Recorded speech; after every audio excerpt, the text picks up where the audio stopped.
Friends welcome to YAS info channel. Friends మన యొక్క AP రాష్ట్ర వ్యాప్తంగా మనకు పెన్షన్దారులకు సంబంధించి అనగా మే 1న ఇవ్వబోయే పెన్షన్లకు సంబంధించి ఏపీ ప్రభుత్వం 3 కొత్త ఆప్షన్లు అయితే విడుదల చేశారండి. ఈ ఆప్షన్ మీకైతే చాలా వరకు యూజ్ అనిపిస్తుంది. తప్పనిసరిగా మీరు తప్పనిసరిగా ఈ ఆప్షన్ ద్వారా మీరు సద్వినియోగం అయితే చేసుకోండి.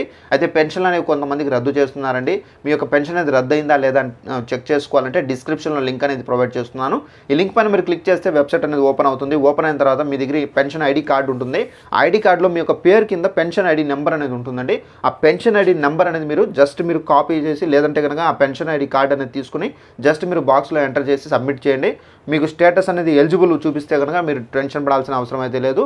ఒకవేళ స్టేటస్ అనేది ఇన్ఎలిజిబుల్ కానీ ఏదైనా ఇన్యాక్టివేట్ కానీ ఇలా చూపిస్తే కనుక మీరు తప్పనిసరిగా సచివాలయాలకు అయితే అప్రోచ్ అవ్వాల్సి అయితే ఉంటుందండి. ఇక ఆ వివరాల్లోకి వెళ్ళినట్లయితే మన యొక్క ఏపీ రాష్ట్ర వ్యాప్తంగా మే 1న ఇవ్వబోయే పెన్షన్లకు సంబంధించి ఏపీ ప్రభుత్వం 3 కొత్త ఆప్షన్లు అయితే విడుదల చేశారు. ఫస్ట్ ఆప్షన్ చూసుకున్నట్లయితే మన యొక్క ఏపీ రాష్ట్ర వ్యాప్తంగా పెన్షన్దారులకు సంబంధించి భర్త చనిపోయి ఉంటే కనుక భార్యకైతే పెన్షన్ అయితే వర్తించే విధంగా స్పౌస్ పెన్షన్ ఆప్షన్ అయితే తీసుకొచ్చారండి ఏపీ ప్రభుత్వము.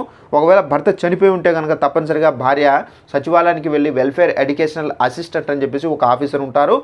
అక్కడికి వెళ్ళి భర్తకు సంబంధించినటువంటి డెత్ సర్టిఫికేట్తో పాటు ఆధార్ కార్డు, రేషన్ కార్డు అనేది తీసుకొని వెళ్తే కనుక వాళ్ళు చెక్ చేసి ఈ యొక్క పెన్షన్కి అర్హత కలిగి ఉన్నారా లేదా అనేది చెక్ చేసి ఈ యొక్క పెన్షన్ అనేది భార్యపైకి అయితే మారుస్తారు. దీని ద్వారా ఏంటంటే మీకు మే 1న పెన్షన్ అనేది ఒకవేళ మీరు మే నెలలో అప్లై చేసుకుంటే కనుక మనకు జూన్ నెలలో వస్తుంది. ఈ విధంగా మీరు ఎప్పుడైతే అప్లై చేసుకుంటారో నెక్స్ట్ మంత్ అయితే మీకు పెన్షన్ అయితే వస్తుంది.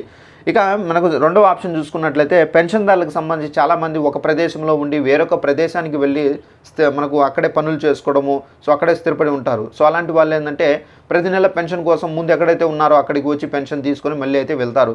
ఇలాంటి ప్రాబ్లమ్స్ అనేది చాలామంది ఎదుర్కొంటున్నారు. ఈ ప్రాబ్లమ్స్ను అరికట్టేందుకు ప్రభుత్వం ఒక నూతన ఆప్షన్ అయితే తీసుకొచ్చారు. పెన్షన్ ట్రాన్స్ఫర్ ఆప్షన్ అండి. ఈ పెన్షన్ ట్రాన్స్ఫర్ ఆప్షన్ యూజ్ చేసుకొని మీ యొక్క పెన్షన్ అనేది ఇప్పుడు మీరు ఎక్కడైతే ఉన్నారో అక్కడికే మార్చుకోవచ్చు. అయితే ఇది పెన్షన్ మార్చుకోవాలంటే ఏం చేయాలంటే మీరు ఇప్పుడు ఎక్కడైతే స్థిరపడి ఉన్నారో అంటే నివసిస్తున్నారో అక్కడికే మీరు అక్కడ ఉన్నటువంటి ఏరియాలో సచివాలయానికి వెళ్ళి మీ యొక్క అడ్రస్ అనేది చేంజ్ చేసుకోవాలి. చేంజ్ చేసుకుంటే మీ యొక్క పెన్షన్ అనేది అక్కడికే వచ్చి సచివాలయ అధికారులు అయితే ఇవ్వడం అయితే జరుగుతుంది. ఇక మనకు మూడవ ఆప్షన్ చూసుకున్నట్లయితే పెన్షన్దారులో కొంతమంది పెన్షన్లు ఏంటంటే అనర్హులుగా గుర్తించి కొంతమంది పెన్షన్లు అయితే రద్దు చేశారు. ఒకవేళ మీరు అర్హత ఉంది అంటే మేము జెన్యూన్ అనుకుంటే కనుక మళ్ళీ మీరు అప్పీల్ చేసుకోవచ్చు. మీరు అప్పీల్ చేసుకున్న తర్వాత ప్రభుత్వం మళ్ళీ దానికి సంబంధించి వెరిఫికేషన్ చేసి ఒకవేళ మీరు జెన్యూన్ ఉంటే కనుక మీకు పెన్షన్ అనేది ఎన్ని నెలలు హోల్డ్ చేశారో అన్ని నెలల పెన్షన్ అనేది ఇవ్వడం అయితే జరుగుతుంది.